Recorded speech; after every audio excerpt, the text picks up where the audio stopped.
पुरुषों का संग न करो, जो सांसारिक परिवार के मोह और राग में आसक्त होकर भोगों को सुख मान रहे हैं, ऐसे लोगों का संग नहीं करना चाहिए, नहीं बहुत बड़ी हानि हो जाती है। ये हमने देखा है, विचरण के समय हमने इस बात को देखा है। कई ऐसे साधक बहुत सावधान, मतलब परिवारासक्त मोही पुरुषों का संग साधक के लिए जहर है। जिस संसार के राग को छोड़ करके तुम भगवान के मार्ग में आगे बढ़ना चाहते हो, चाहे गृहस्थ हो चाहे विरक्त हो, बहुत संभल करके सत्संग करो, बहुत संभल करके संग करो। यह ध्यान रखना है कि एक धागा भी यहां से नहीं जाएगा तुम्हारे साथ, कुछ भी साथ नहीं जाएगा। तुकाराम जी कह रहे हैं, धन परिवार नाना प्रकार की भोग सामग्री मान प्रतिष्ठा, इससे जब मन हटता है तब वो सच्चा आनंद प्राप्त होता है। ये 2-4 माला जपे बोले अभी आनंद नहीं प्राप्त हो रहा। धन की आकांक्षा, कामिनी की आकांक्षा, मान की आकांक्षा, इनका जब नाश हो जाता है भजन बल से, तब भगवदानंद की स्फूर्ति होती है। पर ये कुतर्की जन फिर भी उसका पिंड नहीं छोड़ते। कंचन कामिनी कीर्ति पर विजय प्राप्त किए हुए महापुरुष को भी कुतर्की जन उस समय भी उसका पिंड नहीं छोड़ते। तुकाराम जी कह रहे हैं, भगवान को प्रसन्न करने के लिए हर समय कीर्तन में, हर समय नाम जप में, हर समय अपने कर्तव्य में। पर ये तर्क कुतर्की लोग अपने आप उनके पास आते हैं, कुतर्क करके शंका उठाते हैं और भारी भजन में विघ्न पैदा करते हैं, भारी भजन में विघ्न पैदा करते हैं। कुतर्की लोग तर्क वितर्क करके, ये नाना प्रकार के शुष्क तर्क विवाद करने वाले अहंकारी लोग भजन का विरोध करते हैं। अरे कैसा कैसा कष्ट। एक जगह तुकाराम जी महाराज कीर्तन में मस्त, तो एक कीर्तन में आया करते थे, उनके मित्र नास्तिक थे। उनसे कहा, एक बार आप तुकाराम जी के कीर्तन में चलिए, और अगर आपको भगवदानंद ना आवे तो फिर आप जैसे भगवान की निंदा करते रहते हो, हम आपको कभी नहीं रोकेंगे, आप हमारे दोस्त हो, एक बार चलो। जो ही गए तो तुकाराम जी की वो झांकी देखकर आंखों से अश्रु प्रवाह और नूपुरों की ध्वनि, राम कृष्ण हरि राम कृष्ण, वो तो लौट गया चरणों में। अब रोज कीर्तन में, अब कीर्तन के बाद थोड़ी देर सत्संग होता, अब उसमें ब्रह्मचर्य आदि की महिमा वो अपनी पत्नी से बोलना बंद कर दिया।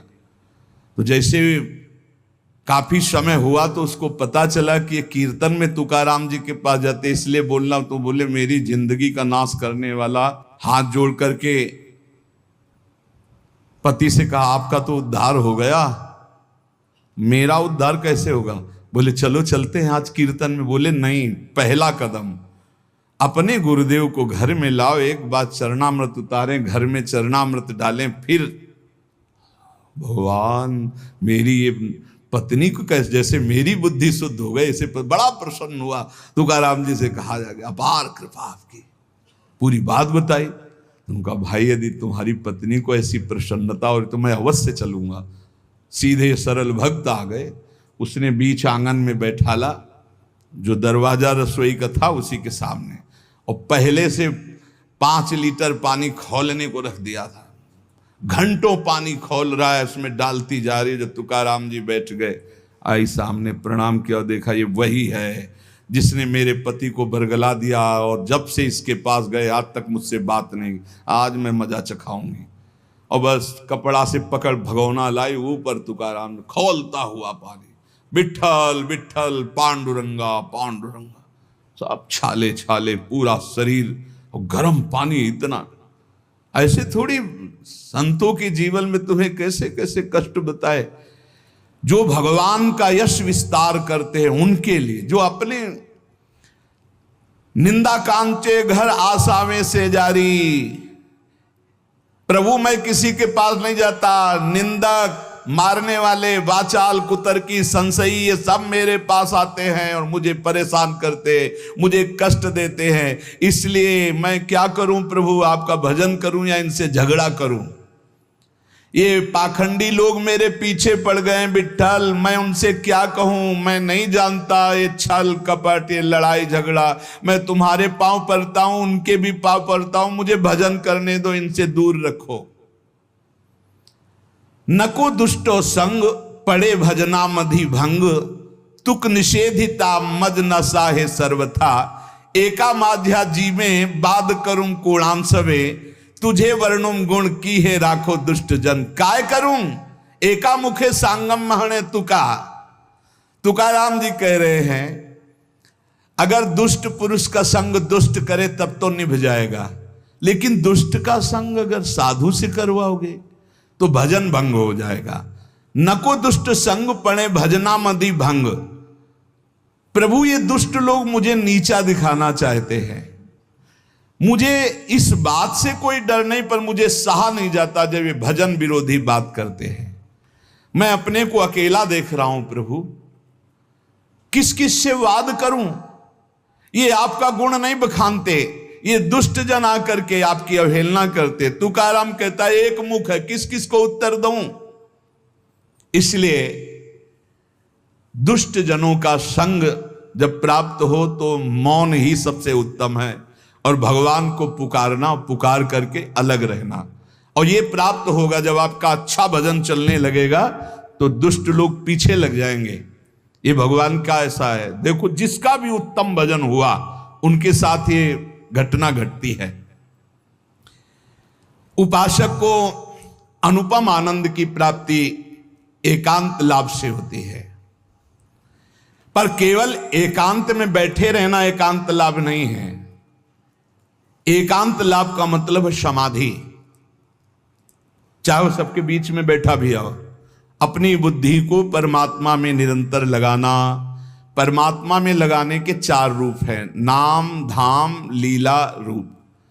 जो नाम रूप लीला धाम है, इनमें सबसे सहज सरल नाम है, क्योंकि धाम भी सब कोई वास नहीं कर सकता। नाम जहां जो हो, जहां हो जो हो, बालक वृद्ध स्त्री पुरुष पढ़ा लिखा मूर्ख कोई भी हो, नाम जब सबको भगवत प्राप्ति करा देता है। गोस्वामी श्री तुलसीदास जी महाराज विनय पत्रिका में कह रहे हैं, बहुत जोर की बात है, कह रहे हैं कि नाम राम रावरोई हित मेरे, स्वार्थ परमारथ साथिन सो भुज उठाई कहो तेरे।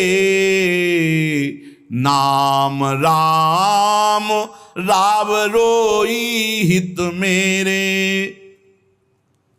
मैं हाथ उठा के कहता हूं, जो स्वार्थ के मार्ग में चलने वाले हैं या परमार्थ के मार्ग में चलने वाले हैं, या आप जितने भी मुझे अपना मानते हैं संगी साथी, मैं सबसे हाथ उठा के पुकार करके घोषणा करता हूं कि त्रिभुवन में केवल एक परम कल्याण करने वाला भगवान का नाम है। मेरी बात मान लो। गोस्वामी तुलसीदास जी कहते नाम चल रहा है, कहीं भी हो आपको भगवत प्राप्ति हो जाएगी। नाम चल रहा है। नाम जननी जनक तजो जनमी, करम बिनु विधु ही सृजो अवडेरे। मोहू सो को कहत राम ही को, सो प्रसंग के ही केरे। देख लो मेरा भाग्य, जन्म लेते ही माता चली गई। बड़े महापुरुषों के साथ बड़ी घटनाएं घटती हैं। जन्म लेते ही माता चली गई। अभागी जानकर पिता ने कभी प्यार नहीं किया, त्याग कर दिया।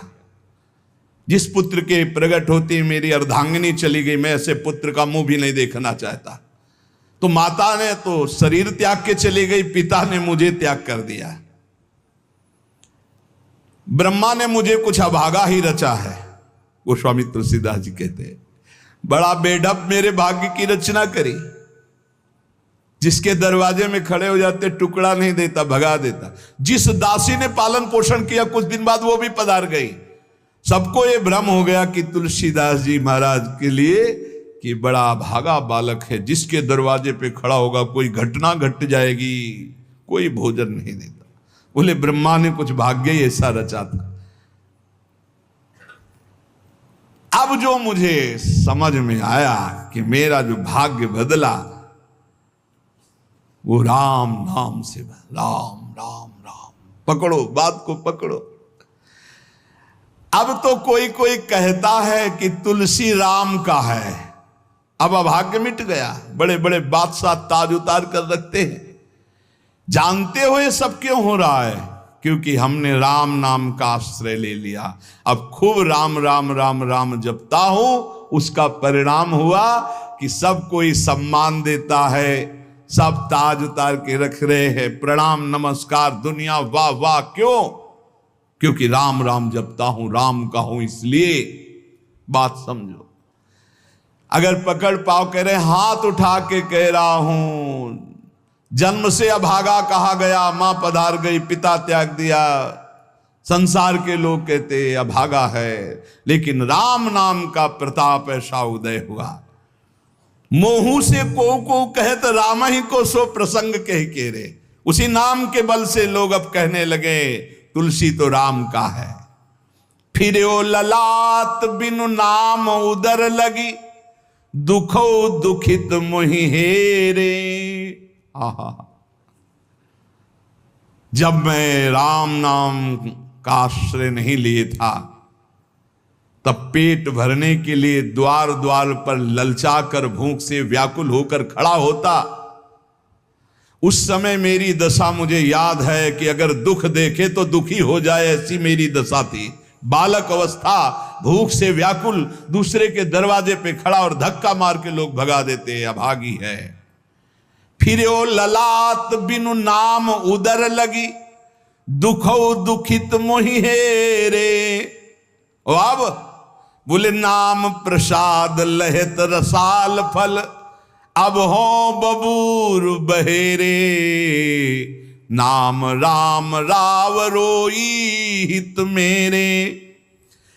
जब नाम जब शुरू हुआ तो नाम की कृपा से क्या हुआ कि बबूल और बहेड़े के जो वृक्ष थे, अब उनमें आम लग गया। मान लो मेरा जीवन बबूल का पेड़ था, बहेड़े का पेड़ अपवित्र माना जाता है, लेकिन उसमें आम लग सकता है, लेकिन लग गया क्योंकि मेरा जीवन ऐसा था। आज परमानंद की बाढ़ आ रही। बोले वे किसके बल से? बोले राम राम राम, नाम के बल से आई। नाम प्रसाद लहत रसाल फल, रसाल माने आम का फल, अब हो बबूर बहेरे। पहले तो मैं कैसा था? बोले बबूल का पेड़, काटा ही उगेगा, दुख ही मिलेगा। और जब नाम का जप शुरू किया तो उसी बबूल में रसाल लग गया, आम का फल, अर्थात महान आनंद।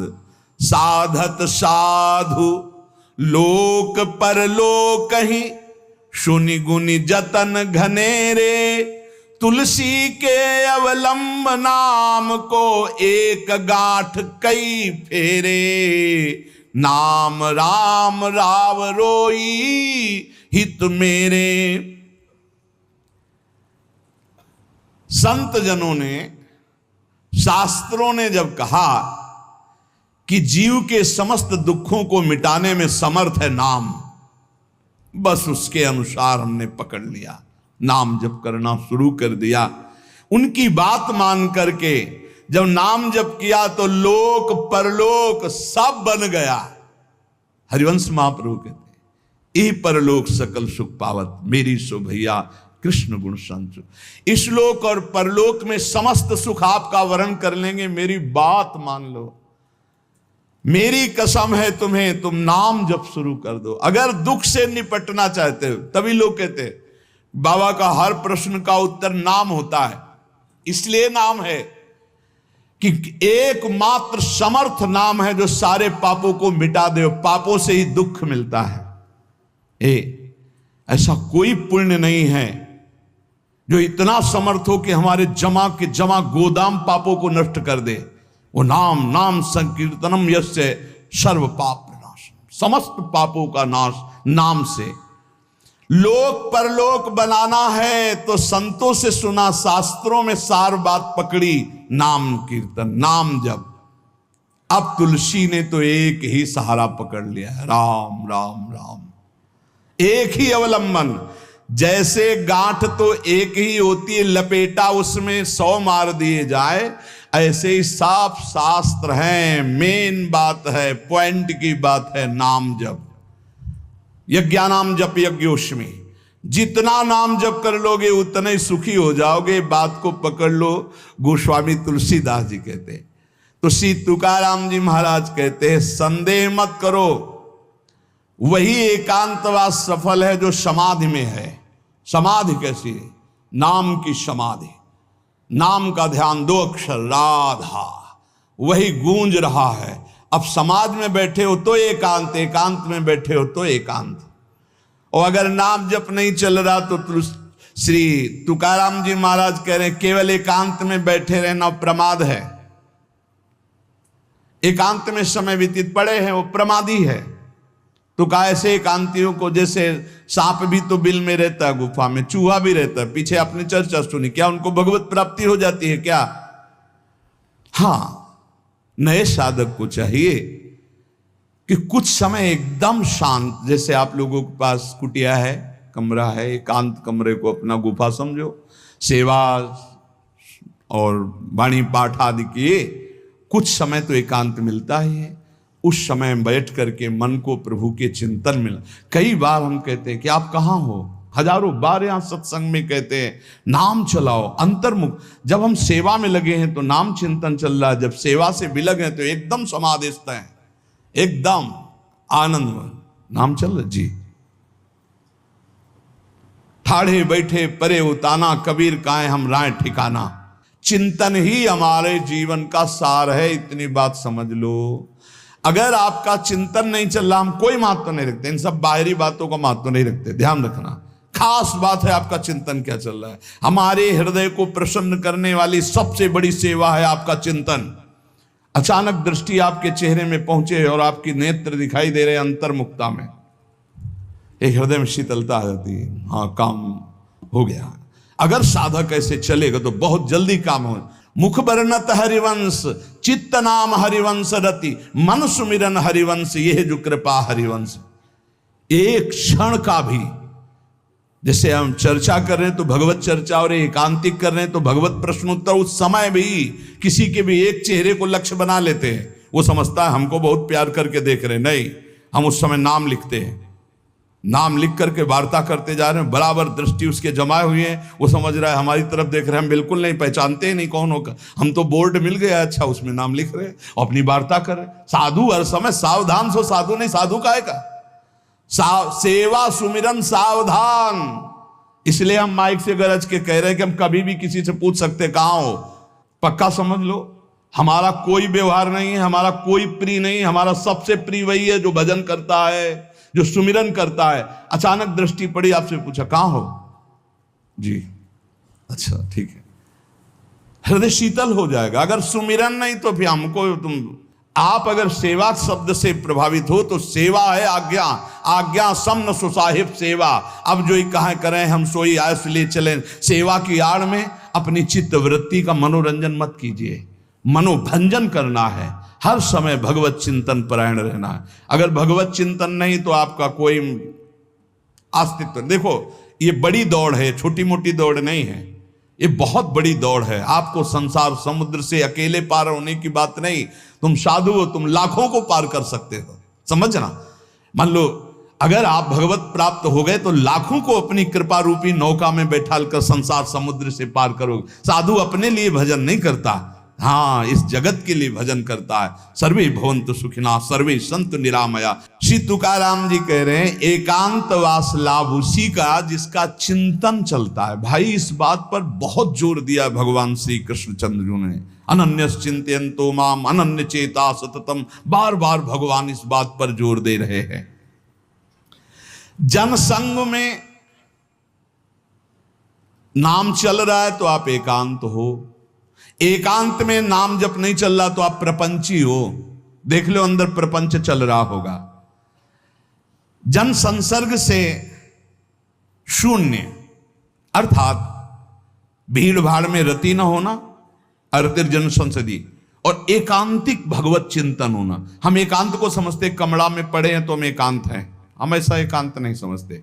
एकांत है कि हम प्रभु के चिंतन में हैं तो एकांत है, चाहे बाजार में खड़े हों। अगर प्रभु का चिंतन नहीं तो एकांत में कमरा में पड़े पड़े एकांत में कोई लाभ नहीं। एकांत में उसी का लाभ है जो एकदम समाधिस्थ तन्मय है, एकांत में समाज में सावधान होकर चेष्टाएं कर रहा है और नाम अंदर अंदर चल रहा है। आनंद कंद भगवान गोविंद को छल छंद अच्छा नहीं लगता, मतलब नाटकबाजी अच्छी नहीं लगती। जहां हो वहीं भजन करो, जैसे हो उस परिस्थिति में भजन करके दिखाओ। भजन की भूख जग जाए यार, यही सत्संग का लाभ है। भजन की भूख जग जाए। एकांत का तात्पर्य है प्रभु की शिवा और कुछ सुमिरन में ना, प्रभु के चिंतन में डूबना। ए भाई समझो, सत्संग सुन रहे हो उसको पकड़ो, अपने हृदय में बार बार चलाओ। देखो ये अंदर से बात समझ लीजिए, हम उसे बहुत जी जान से प्यार करते हैं जो भजन करने वाले हैं। हम जिन साधकों को देखते हैं कि अपनी सेवा दिनचर्या और भजन किसी से मतलब नहीं, ऐसे ऐसे साधक हैं कि एक एक दो दो वर्ष हो गए हमने कभी उनसे राधे श्याम हमारी उनकी नहीं हुई होगी। और आप सच्ची मानिए एक दिन भी ऐसा नहीं जो हमारे चिंतन में नाते हो, चिंतन के द्वारा उनका पोषे। और हमारे पास हो अगर भजन नहीं करते तो सच्ची मानिए हम जानते भी नहीं हैं। अभी आप हमें अंदर की बात, जैसे वो कह रहे थे कि हम जान गए आपको, तो हम कहा नहीं जाने हो, जान जाओगे तो प्रेमानंद बन जाओगे, प्रेम और आनंद प्रिया और लाल के रूप में डूब जाओगे। ये हमारे गोविंद आनंद कंद सच्चिदानंद प्रभु को ये छल छंद अच्छे नहीं लगते, उनको तुम छल कपट में नहीं फंसा सकते। एकांत निष्ठ भक्त, उसका मतलब हम तुरंत ले जाते हैं कमरा एकांत, गुफा एकांत नहीं, एकांत हृदय, एकांत निष्ठ भगवान के चरणारविंद में।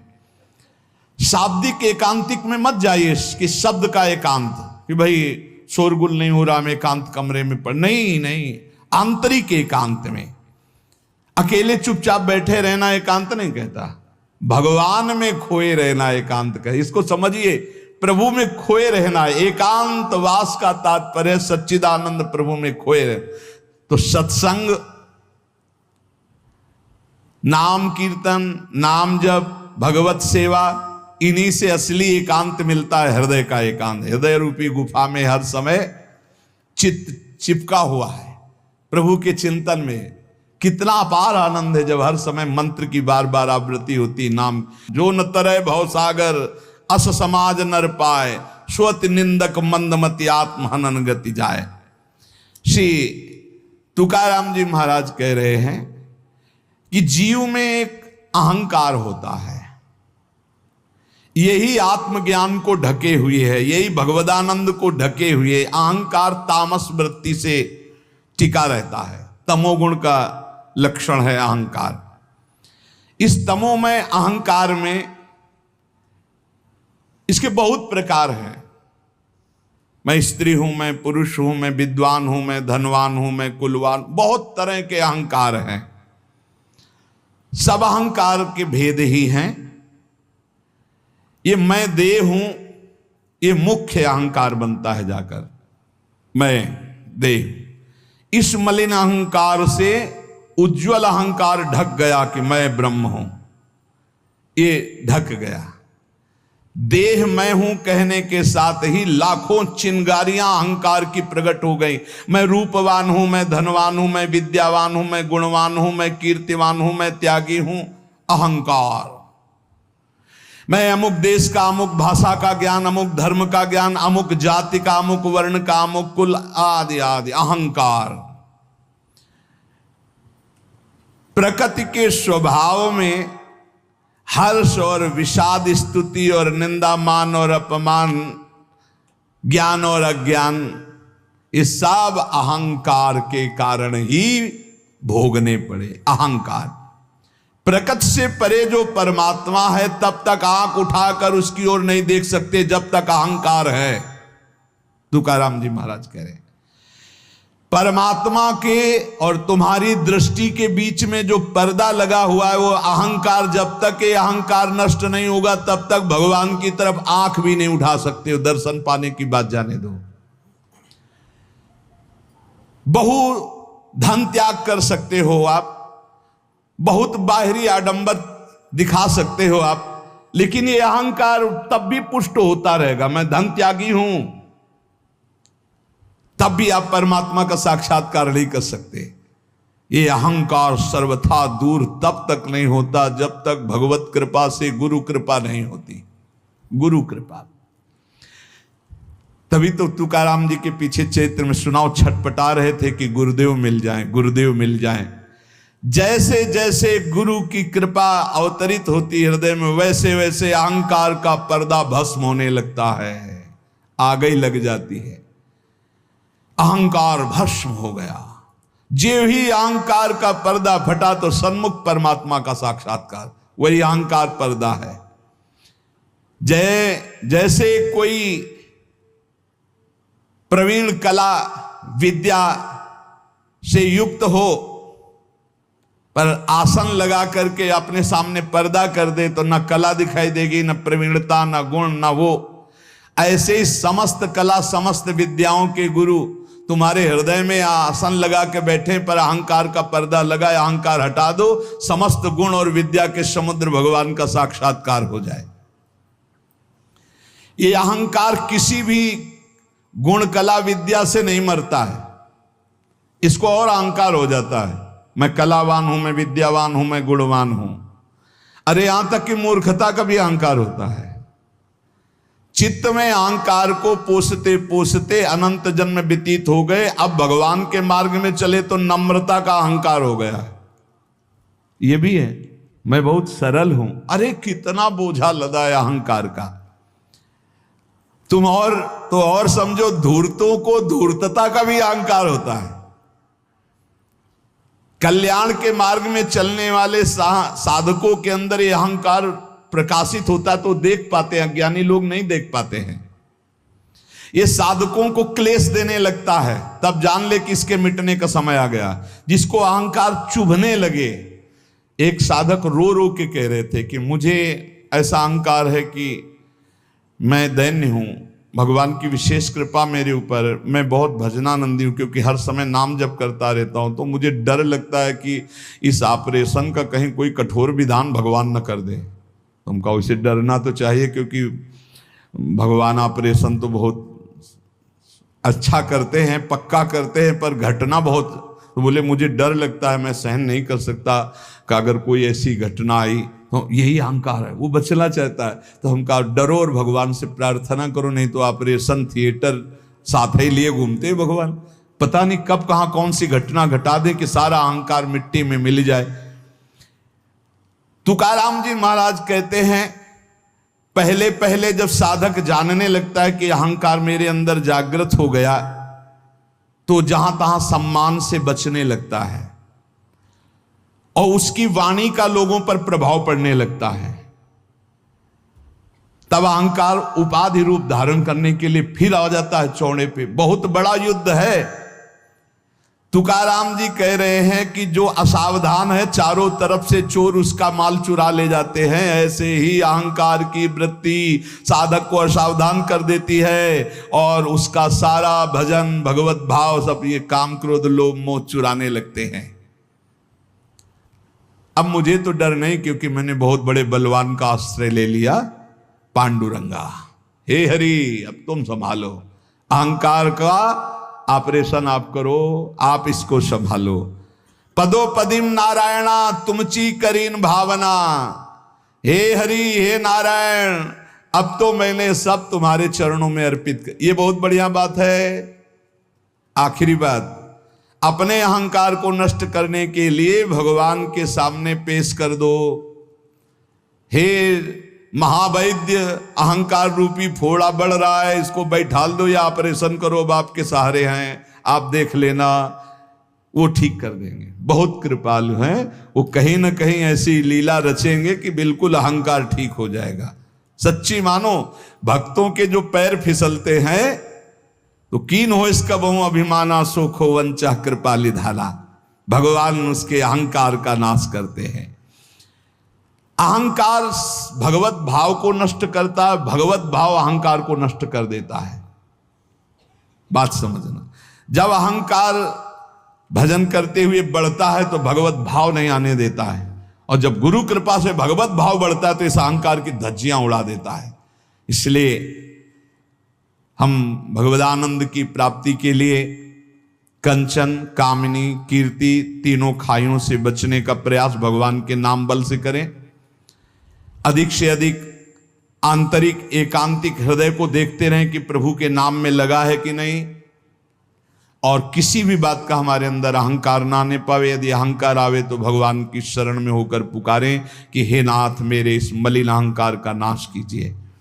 अगर हमारा जीवन सावधानी पूर्वक गुरु कृपा से चलता रहा तो इसी जीवन में अहंकार नष्ट हो जाएगा और भगवान का साक्षात्कार हो जाएगा, जो जन्म जन्म की बिगड़ी बन जाएगी। समस्त साधकों से गृहस्थ विरक्त सबसे प्रार्थना है, रोज के सत्संग का सार विषय है कि आप अभी तो सत्संग सुन रहे हैं, लेकिन इसके बाद आपका चिंतन क्या है। आप जब यहाँ से चलते हैं तब आपका चिंतन क्या है, आप जब घर की दिनचर्या में होते हैं तब आपका चिंतन क्या है। ये कोई संसारी ड्यूटी नहीं कि आप कथा सुने, आप वाणी पाठ के, इसके बाद आप फ्री हो गए, आपका काम हो गया, आप हर समय मनोरंजन सांसारिक नहीं भाई, हमें हर समय सावधान। यहां तो सावधानी है ही, क्योंकि समूह में हो, एकांत में विशेष सावधान रहकर नाम जप करो। देखो नाम जप चल रहा है ना, कोई भी विषय आपको नहीं बांध पाएगा।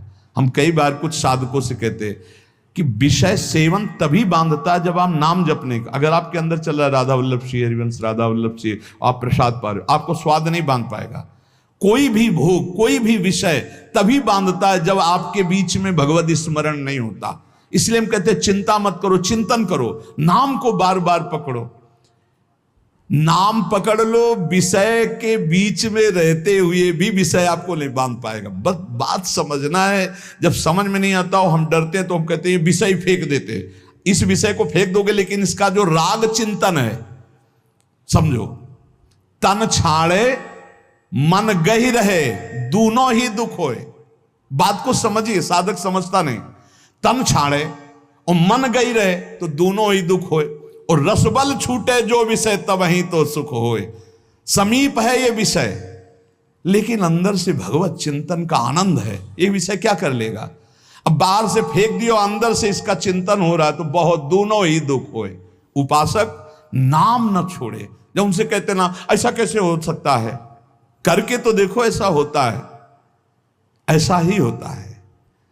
विषयान गृहणंत मुंचंत, वह स्थिति तभी आएगी जब आप नाम में स्थित है, नाम में आपका मन स्थित है। अब आप विषयों का बीच में है तो भी कोई सेवन हो रहा तो कोई फर्क, त्याग हो रहा तो कोई फर्क नहीं। आप इस स्थिति को प्राप्त करने के लिए नाम पर ध्यान दीजिए। नाम जब चलेगा तो रमा बिलास राम अनुरागी, तजत बमन जिम जन बड़ भागी। इसलिए भाई चूकिएगा नहीं, बहुत महिमामय समय है। खूब नाम जप करके भगवदानंद की प्राप्ति की जाए इसी जन्म में, प्रिया प्रीतम से, हाँ बिल्कुल आमने सामने उनके चरणों में लौटे, उनकी सेवा। ये घर के लोग हैं, ललिता, विशाखा, चंपक, चित्ता, ऐसा अपने परिवार है, वहां चलना है। हम भूल से आ गए संसार में, अब हमें अपनी भूल मिटाकर फिर धाम पहुंचना है। बिल्कुल नजदीक आ चुके हैं, बस दरवाजा क्रॉस करो, चिदानंद धाम में प्रवेश हो जाए।